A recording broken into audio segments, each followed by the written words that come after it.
They're made out of meat. Meat? Meat. They're made out of meat. Meat? There's no doubt about it. We picked up several of them from all over the planet and probed them all the way through. They are completely meat. But what about the messages and the signals from the stars? They use the radio signals to talk, but the signals don't come from them. They come from machines. Well, who made the machines? That's who we want to speak to. They made the machines. That's what I'm trying to tell you. Meat made the machines. You're asking me to believe in sentient meat? I'm not asking you, I'm telling you. These creatures are the only sentient beings in the entire sector, and they are made out of meat.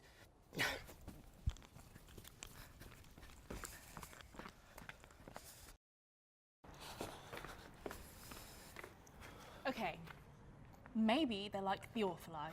You know, a carbon-based life form that goes through a meat stage. No, they're born meat and they die meat. We studied them for several of their lifetimes.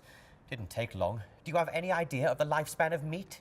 Okay, well, maybe they're like the Weddelay, you know, a meat head but with an electroplasma brain. We thought so because they do have a meat head like the Weddelay, but I told you, we probed them. They're meat all the way through.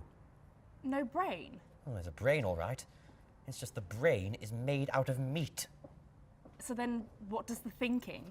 You're not understanding, are you? You're refusing to deal with what I'm telling you. The meat does the thinking, the brain, the meat. Thinking meat? You're asking me to believe in thinking meat? Yes, thinking meat, conscious meat, loving meat, dreaming meat. The meat is the whole idea. Are you beginning to get the picture, or do I have to start all over again? Oh my God. You're serious then? They're made out of meat? Yes, thank you, finally. They're made out of meat, and they've been trying to contact us for almost 100 of their years.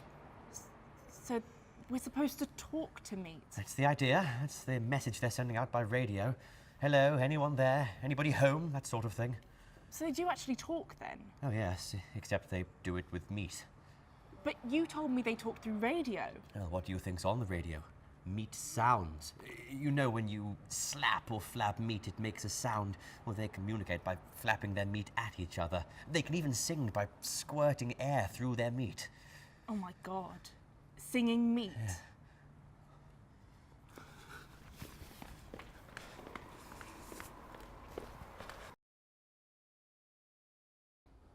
So, what does this meat want?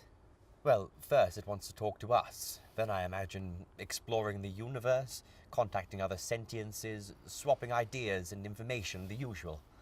And what would you advise we do? Officially or unofficially? Both? Officially, we're required to contact, welcome and log in all sentient races and multi-beings in this quadrant of the universe, without prejudice, fear or favour. And unofficially? I advise we erase the records and forget this whole thing. I'm glad you said that. But will this work? I mean, how many planets are we dealing with here? Oh, just one. They can travel to other planets in special meat containers, but they can't live on them. And being meat, they can only travel in sea space, which limits them to the speed of light, and, well, it means their chance of ever making contact with us is pretty slim. Infinitesimal, in fact. So we just pretend no one's home in the universe? That's it. I mean, it seems cruel, but you said it yourself. Who wants to meet meat? But what about the ones you probed? Will they remember anything? No, they'll be considered crackheads if they do. We went into their brains and smoothed out the meat, so we're just a dream to them. A dream to meet? How strangely appropriate. And we mark the entire sector unoccupied. Good. Case closed. Anything else? Anything interesting on this side of the galaxy? Yes, a rather shy but sweet hydrogen core cluster intelligence in a Class 9 star in the G445 sector. They got in touch a couple of galactic rotations ago and they want to be friendly again. They always come around. Yes, and why not? Can you imagine how unbearably, unutterably cold the universe would seem if one were all alone?